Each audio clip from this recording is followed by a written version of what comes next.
Welcome students, welcome Nishat physics classes. फिर मैं आपके साथ फोर्थ वीडियो लेके आया हूं बोर्ड 2025 प्रिपरेशन के लिए। इसके थर्ड वीडियो में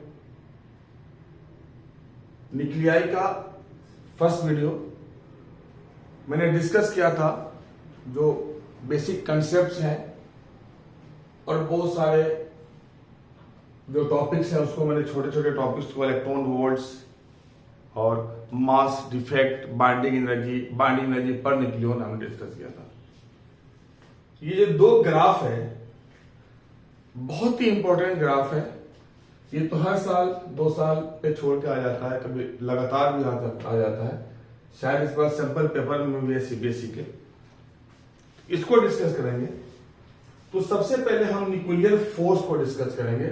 इसके प्रॉपर्टीज क्या है। इसके प्रॉपर्टीज बहुत आसान है समझने के लिए, बिल्कुल मुश्किल नहीं है। और ये प्रॉपर्टी जो है ये थोड़ा सा एक्सप्लेन करने के लिए कभी कभी 2 नंबर में आ जाता है। तो अगर हम इसको सबसे पहले हम इसी प्रॉपर्टी को डिस्कस कर रहे हैं।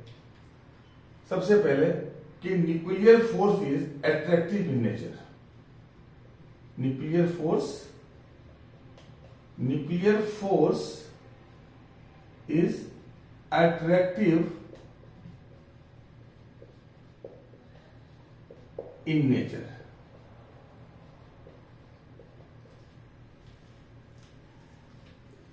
एक तो पहली बात कि nuclear force short range force है। तो सबसे पहले इसी हेडिंग में न्यूक्लियर फोर्स एक शॉर्ट रेंज फोर्स है। एक न्यूक्लियस के अंदर काम करता है तो शॉर्ट रेंज फोर्स है, वेरी क्लियर है। सबसे पहले जो न्यूक्लियर फोर्स है उसका रेंज क्या है। अगर हम बात करते हैं न्यूक्लियस का, तो न्यूक्लियस का साइज होता है 10⁻⁻14 मीटर। 10⁻⁻14 मीटर। और उसके अंदर अगर हम आते हैं, अगर हम लिखते हैं 10⁻, तो ये हो गया 10⁻⁻15 मीटर। तो 10⁻⁻14 मीटर और 10, तो दैट इज 10⁻⁻15 मीटर।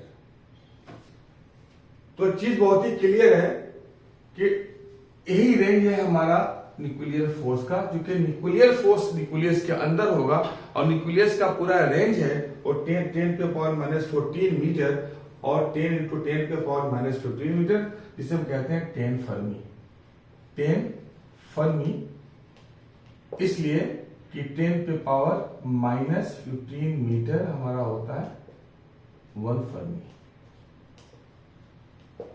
तो एक चीज क्लियर है कि उससे बाहर हमारा न्यूक्लियर फोर्स नहीं है। जरा देखिए, ये फोर्स है, इसमें हमारा 2 न्यूक्लियन के बीच का डिस्टेंस है। 2 न्यूक्लियन कुछ भी हो सकता है, proton proton, proton neutron, neutron neutron. अगर यहाँ पे 0 लें तो ये हमारा पॉजिटिव है एक्सिस, ये नेगेटिव है। मतलब जो भी ग्राफ है शुरू का, स्टार्टिंग का जो ग्राफ है वो नेगेटिव एक्सिस पे है, फोर्स नेगेटिव एक्सिस पे है। उसके बाद एक लिमिट के बाद वो ऊपर चला जा रहा है पॉजिटिव। आपको अच्छी तरह मालूम होना चाहिए कि नेगेटिव फोर्स मतलब है कि अट्रैक्टिव फोर्स, और positive force means repulsive force. Nuclear force हमारा क्या होता है, अट्रैक्टिव होता है, ज्यादातर पोर्शन अट्रैक्टिव होता है। तो हमसे नीचे की तरफ हमने इसको ड्रॉ किया। अब देखिए, जैसे ही डिस्टेंस हमारा कम हो रहा है, हम डिस्टेंस मतलब इधर घट रहा है, ये डिस्टेंस इधर बढ़ रहा है, हम इधर जा रहे हैं एक्सिस की तरफ, हमारा डिस्टेंस कम हो रहा है। तो हम क्या देख रहे हैं कि न्यूक्लियर फोर्स रैपिडली इंक्रीज कर रहा है। आप ये मत समझिए कि डिक्रीज कर रहा है। सिर्फ ये बता रहा है कि अट्रैक्टिव है, नेगेटिव साइड ये बता रहा है कि अट्रैक्टिव है। तो ये हमारा क्या है, ये जो हमारा वैल्यू है यहाँ पे इंक्रीज कर रहा है। और 1.5 फर्मी पे सबसे ज्यादा अट्रैक्टिव फोर्स होता है, 1.5 फर्मी पे। जब हम और डिस्टेंस न्यूक्लियन का कम करेंगे तो हमारा जो अट्रैक्टिव फोर्स है घटता जाएगा, घटते घटते, और 0.5 फोर्स के बाद पॉजिटिव साइड में जा रहा है 0.5 फर्मी के बाद, और इस कंडीशन में फोर्स क्या हो जाएगा, रिपल्सिव हो जाएगा। तो न्यूक्लियस के अंदर जो एट्रैक्टिव फोर्स का जो रेंज है वो ज्यादा है और बहुत छोटा पोर्शन होता है 0.5 फर्मी का जो फोर्स रिपल्सिव होता है। और रिपल्सिव फोर्स इसलिए होता है कि अगर ये आइडेंटिटी अगर नहीं रखा जाए तो क्या होगा, सब न्यूक्लियन मिलके कोलैप्स कर जाएंगे, इसलिए एक डिस्टेंस होना चाहिए। चलिए मैं इस पे आपको एक शेर सुना देता हूं, बहुत अच्छा लगेगा। किसी से मिलने के बारे में, किसी दोस्त से मिलते हैं, जो गले मिलोगे तपाक से कोई हाथ भी न मिलाएगा, ये नए मिजाज का शहर है, जरा फासले से मिला करो। मतलब इतना भी करीब नहीं आओ कि आपकी आइडेंटिटी खत्म हो जाए किसी भी इंटीमेसी में। तो बहरहाल थोड़ा सा आपको इंटरटेन करा दिया, फिजिक्स आप ड्राई समझते हैं इसलिए थोड़ा सा इंटरटेन करते भी चले, बिल की जरूरत पड़ती है तो ये हमारा न्यूक्लियर फोर्स है। Hope things are clear. अब इसी पे कभी कभी ग्राफ आएगा तो यू का मतलब पोटेंशियल एनर्जी, तो डेफिनेटली है कि एट्रैक्टिव के लिए पोटेंशियल एनर्जी नेगेटिव होगा और पॉजिटिव के लिए हमारा पोटेंशियल एनर्जी क्या होगा, रिपल्सिव होगा। Repulsive force, positive potential energy, ठीक है। Negative force attractive, negative force attractive force and that is the negative potential energy. मतलब है कि अगर फोर्स रिपल्सिव है तो पोटेंशियल एनर्जी पॉजिटिव है, अगर फोर्स एट्रैक्टिव है तो पोटेंशियल एनर्जी नेगेटिव है। ये भी आपने समझ लिया। तो जितने भी हम प्रॉपर्टीज ऑफ न्यूक्लियस बताने जा रहे हैं, सबसे इंपॉर्टेंट हमारा यही ग्राफ है जो एग्जाम में आ सकता है 2 मार्क्स में या 1 नंबर में भी आ सकता है, मल्टीपल चॉइस क्वेश्चन में। अब हम फर्स्ट को खत्म करते हैं यहां पे, अब सेकेंड पे आते हैं। अब छोटे छोटे हैं, बहुत आसान है, मुश्किल नहीं है। Second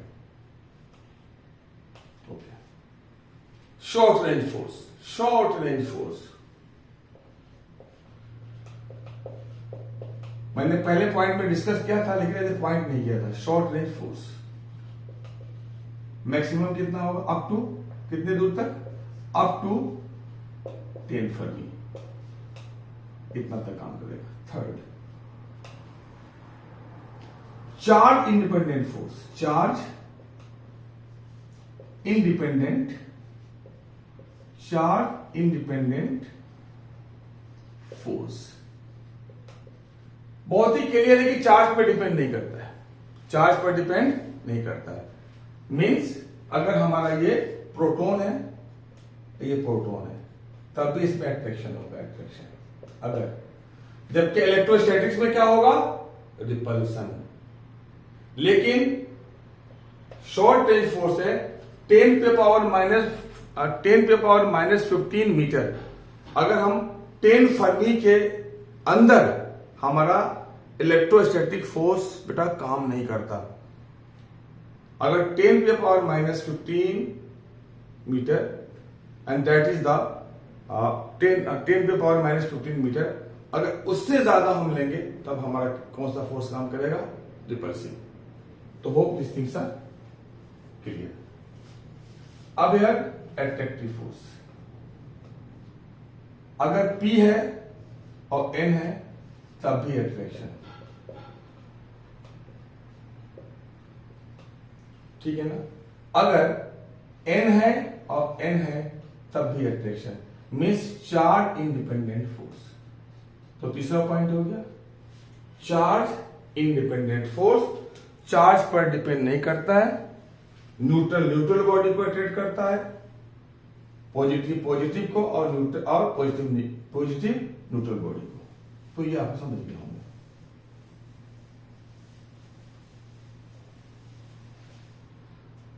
now 4th point, spin dependent. Spin dependent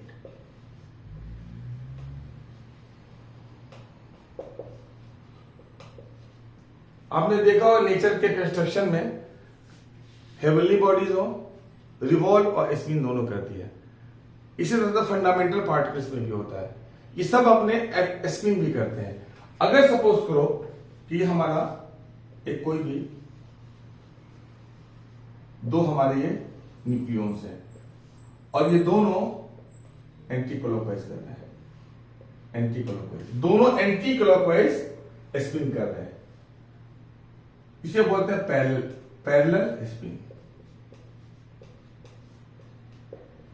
अब इसमें जो एक है, अगर सपोज करो ये क्लॉकवाइज स्पिन कर रहा है और दूसरा एंटी क्लॉकवाइज, इसे कहते हैं anti parallel spin, anti parallel spin. तो पैरेलल स्पिन, अगर दोनों पैरेलल स्पिन है, इसमें फोर्स मोर फोर्स, और अगर एंटी पैरेलल स्पिन कर रहा है तो लेस फोर्स होगा, लेस फोर्स। मींस अगर दोनों एंटी क्लॉकवाइज मूव कर रहे हैं या दोनों क्लॉकवाइज मूव कर रहे हैं, उसे बोलेंगे पैरेलल स्पिन, उसमें फोर्स हमारा ज्यादा होगा। इनके कंपैरिजन में एक एंटी क्लॉकवाइज, एक क्लॉकवाइज, जिसे एंटी पैरेलल स्पिन कहते हैं। होप थिंग्स आर क्लियर, कोई मुश्किल नहीं है इसमें, रॉकेट साइंस बिल्कुल नहीं है, ठीक है। एंड नाउ फिफ्थ,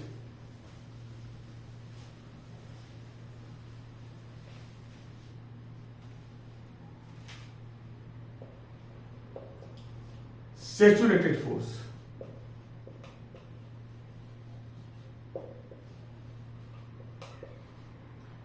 देखिए सैचुरेटेड फोर्स क्या होता है, अगर सपोज ये समझने के लिए यहां पर ये हमारा एक कोई भी न्यूक्लियॉन है, एक यहां पे न्यूक्लियॉन है, एक यहां पर है, एक यहां पर है, एक यहां पे, सब हमारे ये हमारे न्यूक्लियॉन्स हैं। जो भी हमने पी लिखा, कुछ भी लिख दें, अगर प्रोटॉन लिखे चाहे न्यूट्रॉन लिखे, न्यूक्लियॉन्स है, तो ये दोनों नजदीक है, ये दोनों। तो फोर्स सबसे नजदीक वाले के बीच में रहेगा, ये बाकी पे फोर्स नहीं रहेगा। मतलब दो जो नजदीक न्यूक्लियॉन्स है उन्हीं के बीच फोर्स लगेगा, इसके बीच में फोर्स हमें नहीं लगेगा। इस तरह से ये दोनों नजदीक हैं तो इन दोनों के बीच फोर्स लगेगा और सिंगल बच जाएगा, कोई फोर्स ही नहीं लगेगा। मतलब ये सिर्फ 1-to-1 फोर्स है, दो के बीच फोर्स है। जबकि इलेक्ट्रोस्टैटिक्स में आपने पढ़ा होगा सुपरपोजिशन प्रिंसिपल, अगर बहुत सारे चार्ज पार्टिकल्स हैं तो सब मिलकर एक पे फोर्स लगाते हैं। याद आ गया सुपरपोजिशन प्रिंसिपल, कि अगर कोई 5-6 चार्जेस हैं तो एक चार्ज पे सब मिलकर कितना चार्ज लगाएंगे, इंडिविजुअल फोर्स को निकालकर उसको वेक्टर सम करते हैं। वहां पे क्या होता है, हर बॉडी पे फोर्स लगाता है, हर चार्ज बॉडी। यहां पर क्या है, कोई मतलब नहीं है, जो बगल में है उस पर फोर्स लगेगा, बाकी से मतलब नहीं है। तो that is the saturated force and that is the satisfied force. एक 6 पॉइंट है, 6 पॉइंट सेंट्रल फोर्स।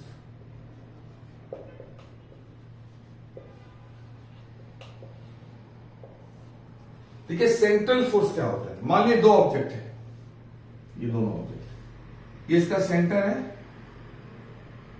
तो सेंटर टू सेंटर जो फोर्स लगेगा, सेंटर टू सेंटर, कोई भी बॉडी हो उसको अलग पार्ट से मतलब नहीं है, सेंटर से सेंटर के बीच जो फोर्स लगता है उसे हम कहते हैं सेंट्रल फोर्स। क्लियर। लेकिन न्यूक्लियर फोर्स क्या है, non central force, non central force. Nuclear force दो न्यूक्लियन के बीच में फोर्स सेंटर टू सेंटर नहीं लगता है, पूरे बॉडीज के बीच में लगता है। It is non central force, nuclear force. तो पहला प्रॉपर्टी सबसे इंपॉर्टेंट था, बाकी इंफॉर्मेशन चाहिए मल्टीपल चॉइस क्वेश्चंस के लिए। अब ये जो बगल का ग्राफ है इसको हम डिस्कस करेंगे, क्योंकि इस ग्राफ के डिस्कशन में मुझे कुछ और भी बताना पड़ेगा, फ्यूजन एंड फ्यूजन, तो थोड़ा सा हम उस टॉपिक को हम डिस्कस कर लें। बहुत स्मॉल में इसमें अप्लाई होगा, उसमें बहुत ज्यादा डिटेल आपको फ्यूजन और फ्यूजन नहीं पढ़ना है। सबसे पहले न्यूक्लियर रिएक्शन।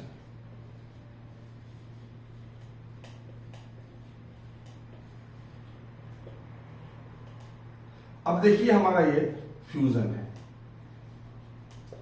फ्यूजन, और यहां पे हमारा फ्यूजन है। फ्यूजन में दो अनस्टेबल न्यूक्लियाई आपस में मिलकर फ्यूज हो जाते हैं। क्यों फ्यूज होते हैं? कि उनकी बाइंडिंग एनर्जी पर न्यूक्लियन बहुत कम होता है। तो जिसकी आप याद रखिए कि नेचर में जो है हर चीज स्टेबिलिटी चाहता है, जिसकी वजह से केमिकल बॉन्डिंग भी होती है ऑक्टेट उनको सेटिस्फाई करने के लिए, इसीलिए केमिकल बॉन्डिंग होती है और बहुत सारे कंपाउंड्स बनते हैं सिर्फ इसी की वजह से। वरना अगर 119 एलिमेंट्स हैं तो दुनिया में इतने ही एलिमेंट्स होते हैं अगर हमारा ये रूल नहीं होता, ऑक्टेट रूल। फ्यूजन में क्या होता है? ये न्यूक्लियर रिएक्शन केमिकल नहीं है, उससे इलेक्ट्रॉन से कोई मतलब नहीं है हमको। फ्यूजन में क्या होता है कि जो लाइटर न्यूक्लियाई हैं उनके जिनकी बाइंडिंग एनर्जी पर न्यूक्लियन कम होती है वो फ्यूज हो जाते हैं एक साथ। तो फ्यूज होकर क्या बनाते हैं? जो बनता है एज रिजल्ट वो हमारा स्टेबल होता है, उनकी बाइंडिंग एनर्जी पर न्यूक्लियन बढ़ जाती है। अब सपोज करिए हमारा ड्यूटेरियम है, शायद आपने पढ़ा होगा कि आइसोटोप्स ये ड्यूटेरियम है। इसमें क्या होता है? इसके हमारे यहां पे देखिए मास नंबर 2 एटॉमिक नंबर 1। अभी दोनों मिलते हैं ड्यूटेरियम तो बनता है हीलियम अब प्लस डेल्टा ई एनर्जी। अगर हमारा ट्राइशियम और प्रोटियम मिलता है, ये दोनों ड्यूटेरियम है दो, अब 3 है तो ट्राइशियम, 1 है तो प्रोटियम। प्रोटियम जो हमारा जो ऑर्डिनरी ऑक्सीजन जब बात करते हैं उसके बारे में, तो प्रोटियम। यहां पर क्या बन गया? He2 plus delta E. अगर हमारा एक प्रोटियम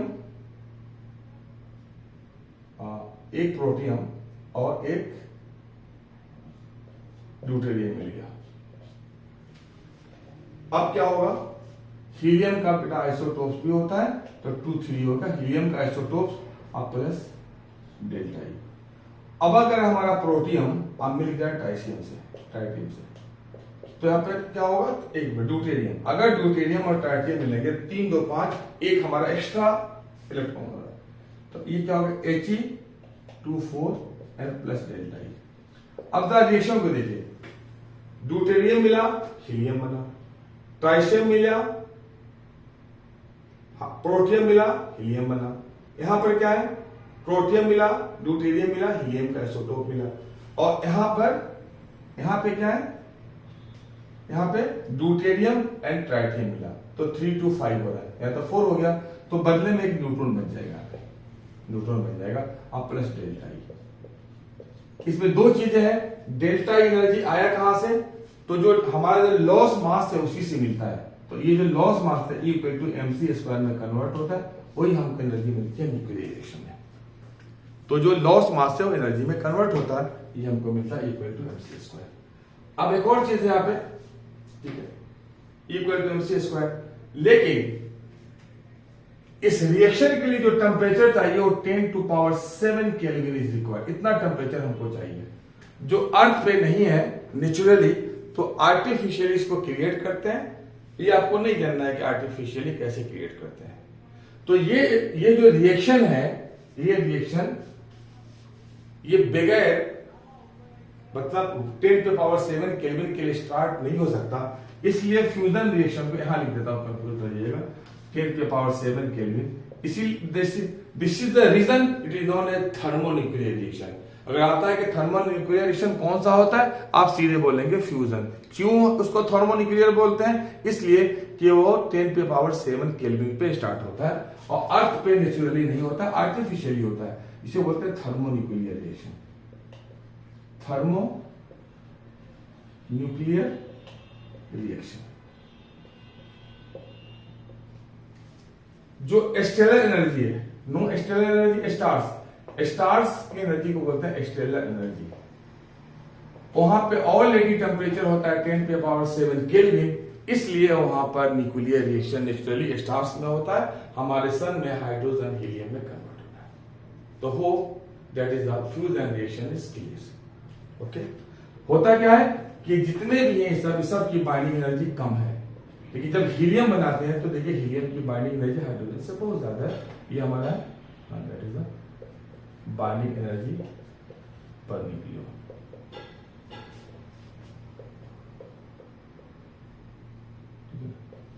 8.8 मेगा इलेक्ट्रॉन, ठीक है। हो। अब नाउ फिजन,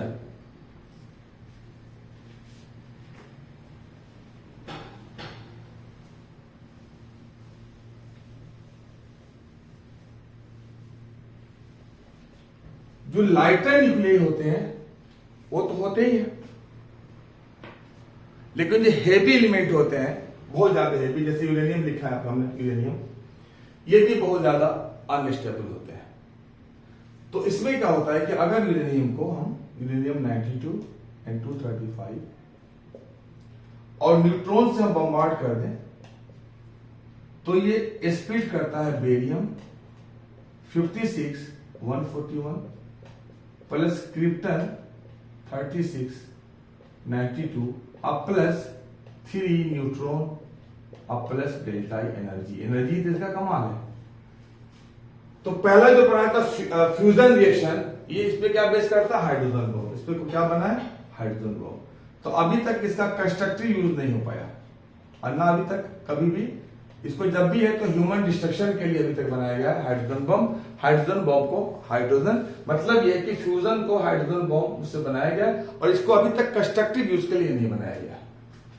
तो ये हमें जो है एनर्जी मिलती है।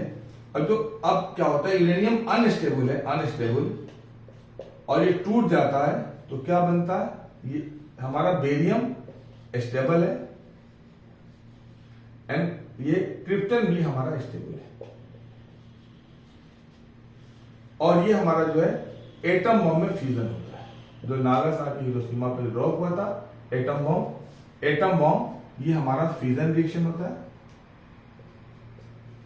और इसको हम बहुत ज्यादा अब जो है पूरी दुनिया में कंस्ट्रक्टिव यूज के लिए इस्तेमाल करते हैं।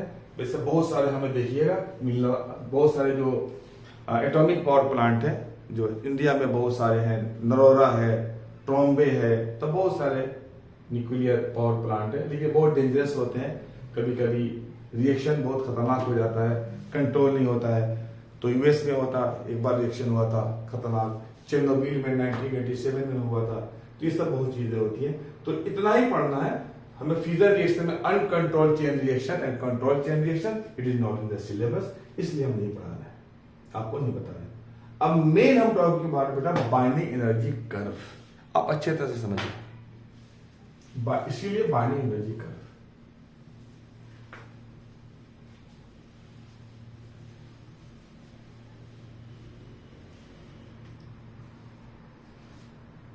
एक और यहाँ पे बना दें थोड़ा सा, ठीक है, समझने के लिए।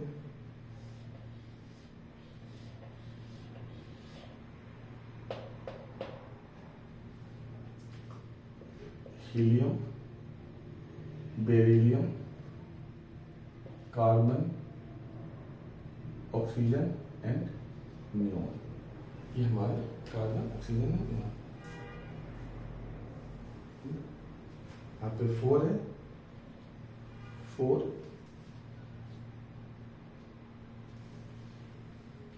8 12 16 एंड 20। अब इसको भी बाद में बताएंगे।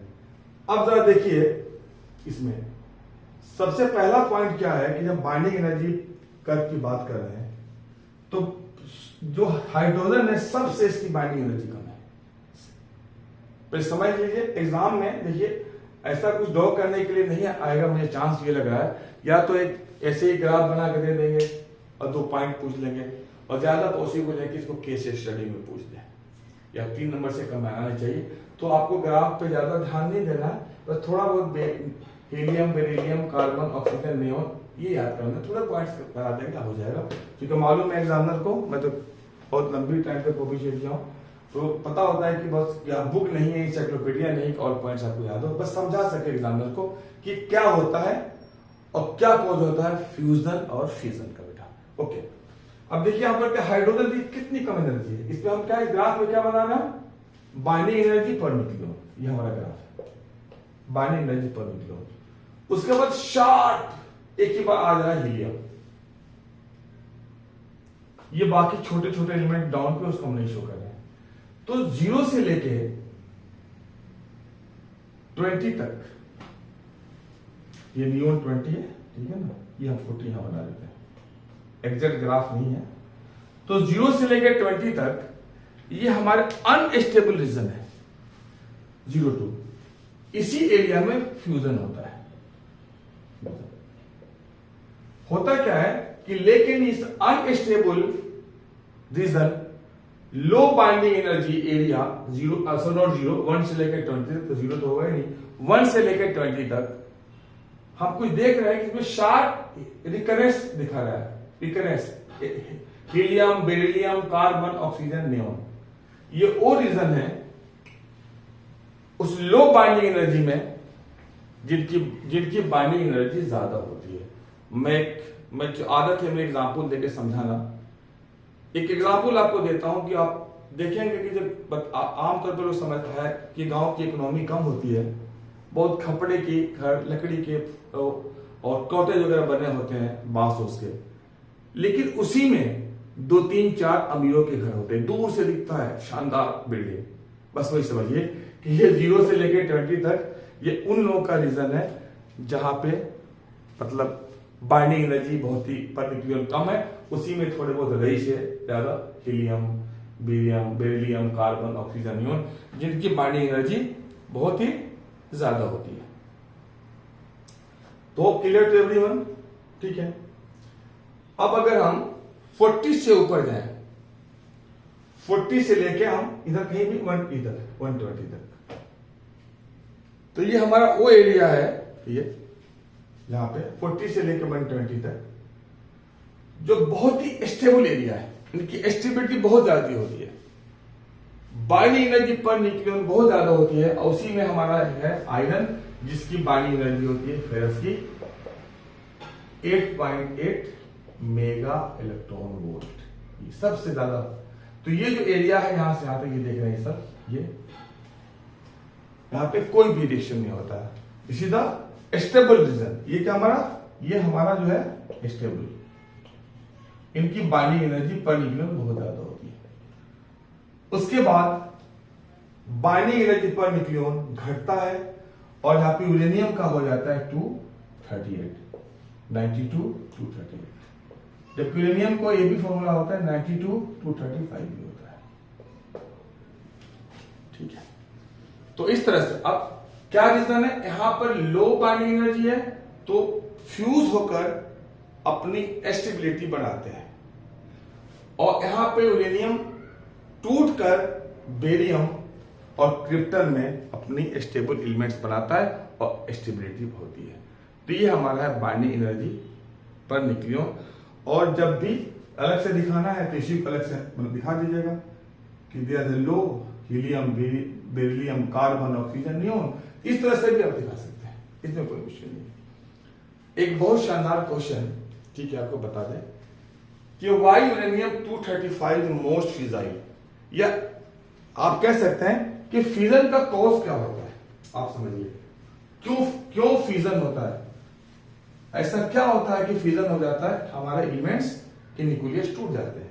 अब जरा देखिए, समझिए इसको। कभी कभी आता है YU92 235 इन मोस्ट फिजाइल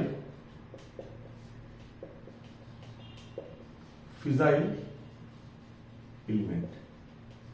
ये सबसे ज्यादा फिजाइल एलिमेंट क्यों है? ये सिर्फ यूरेनियम 235 के लिए नहीं, जिनका फ्यूजन होता है उनके लिए भी करेक्ट है, लेकिन हम ज्यादा कोट करते हैं सेंटेंस यूरेनियम 235 के लिए। आप सपोज करो न्यूक्लियस है और ये कितना है, यहां से आते मान लो 10 फर्मी, ठीक है। अब अगर इसके अंदर मान लो हमारे ये न्यूक्लियंस हैं, ये न्यूक्लियंस हमारे, और इनके अंदर अट्रैक्टिव फोर्स काम करता है, इसलिए कि 10 फर्मी से अंदर ही अट्रैक्टिव फोर्स काम करता है। अगर 10 फर्मी से डिस्टेंस ज्यादा हो जाएगा तो Coulomb's law, that is electrostatic force, dominate कर जाएगा। अभी यहां पर मतलब ये कभी एग्जाम में आता है कि what is the range of the electrostatic force, minimum range, तो बोलिएगा कि it is not less than 10⁻⁻15। तो जब भी इलेक्ट्रोस्टैटिक फोर्स की जो स्टार्टिंग होती है वो 10⁻⁻15 मीटर से ही होती है, दैट इज द 1 फर्मी से स्टार्ट होता है। तो इसलिए जो है ये हमारा न्यूक्लियर फोर्स काम कर रहा है, लेकिन जैसे इसमें एक न्यूट्रॉन घुसता है, ये दूसरा डिरेक्शन में बताया था आपको बताया था 0 डाउन प्लस यूरेनियम 9235 बताया था ना आपको डिरेक्शन। तो जैसे इसके पेनिट्रेट करता है तो न्यूक्लियस की साइज बड़ा हो जाता है, अब बिकम्स ग्रेटर देन 10 की पावर माइनस 15 मीटर। तो 10 की पावर माइनस 15 मीटर से दैट इज द 10 into 10 की पावर माइनस 15 मीटर 10 फर्मी से ज्यादा हो जाता है, और जैसे ही ज्यादा होता है तो कूलम्स लॉ डोमिनेट कर जाता है। और फिर अगर ये प्रोटॉन है तो दोनों में रिपल्सन होगा और न्यूक्लियस हमारा स्प्लिट कर जाता है। जब तक 10 फर्मी के अंदर है, 10 के पावर माइनस 14 मीटर के अंदर है, तब तक हमारा क्या काम करता है, अट्रैक्टिव फोर्स। लेकिन जैसे ही ये डिस्टेंस किसी वजह से बढ़ गया, जब किसी भी ज्यादातर हम किसी प्रोजेक्टाइल को मारते हैं, उसके अंदर न्यूक्लियस के अंदर पेनिट्रेट करते हैं, तो हमारा न्यूक्लियस का साइज बड़ा होता है, और साइज बड़ा होने की वजह से इलेक्ट्रोस्टैटिक कूलम्स को डोमिनेट करता है। अब वहां पर प्रोटॉन अट्रैक्शन नहीं, प्रोटॉन और प्रोटॉन रिपल्सन होता है। ये हमारा पूरा है। नेक्स्ट एक और मैं क्लास लूंगा, और होपफुली उसमें हम बोर्ड ये क्वेश्चन जो आने वाले बोर्ड में, लेकिन अगर न्यूमेरिकल्स टाइप का कोई क्वेश्चन आता है, आप कुछ थोड़े बहुत स्मॉल कंसेप्चुअल टाइप क्वेश्चन, वो मैं नेक्स्ट वीडियो में डिस्कस करूंगा। तब तक के लिए गुड बाय।